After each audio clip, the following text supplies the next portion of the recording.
So ayan na mga bossing, update muna tayo.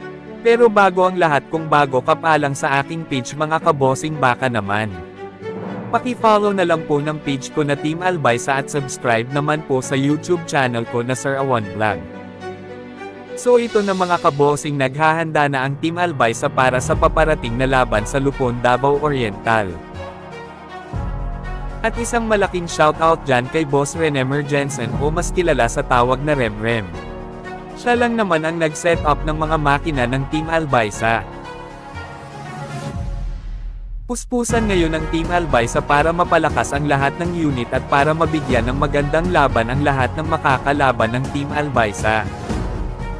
At isang shoutout dyan sa ating mga taga-supporter na si Omar Mustaki. At kay Bossing Aljem Ahmad na siyang nag-design ng bangka ng Team Albaysa.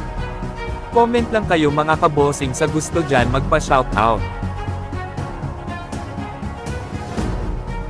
Muli mga kabossing, kami ay nagpapasalamat sa lahat ng sumusuporta sa Team Albaysa. Sana pala rin sa laban o kaya makabuntot man lanang sa mga malalakas. Muli mga kabossing, kita-kits tayo dyan sa Lupon, Davao Oriental.